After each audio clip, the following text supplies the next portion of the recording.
Nagtatambay ka na ba sa isang coffee shop kung saan hindi ka lang makaka-order ng paborito mong coffee drink, kundi malalaman mo pa yung iba't ibang pamamaraan nito?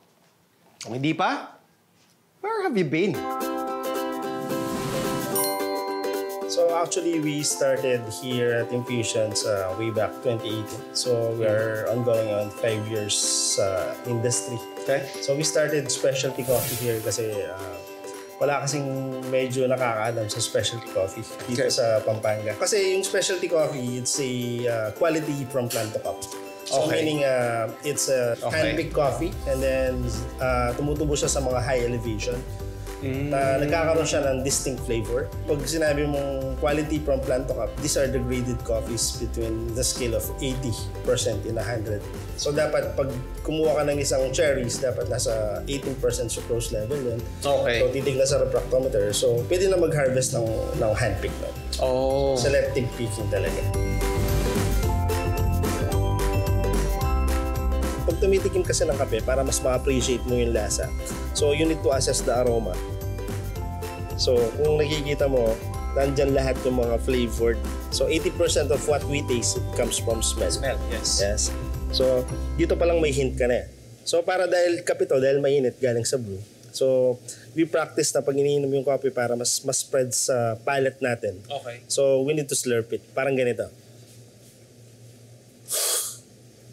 Okay. Hindi lang simple slurp, as in talagang todo. Parang pahigop. Para ka nasip-sip ng kuhol. Yes, parang kuhol. Louder. Dahan-dahan lang. Yan. Okay, naintindihan ko na. Parang compare ko lang sa wine.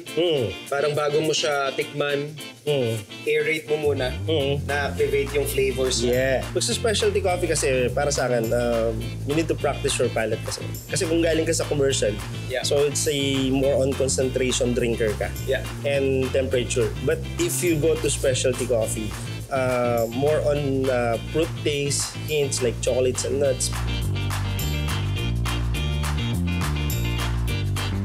So Latte Art Philippines, it's a group of professional latte art artists in the Philippines. So you show your passion, your skills and creativity in able to make some arts. Okay. So parang nagdo-drawing ka sa kape.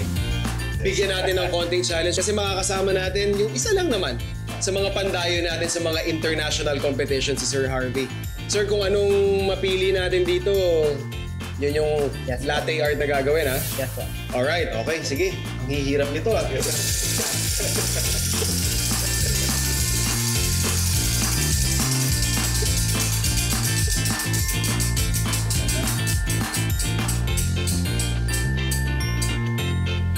Kabayo.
So nakita natin, nakuha natin yung kabayo and Disco Lord.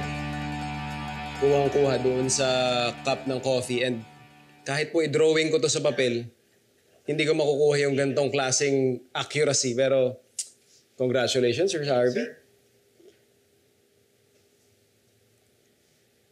More than the art, syempre yung lasa, panalo.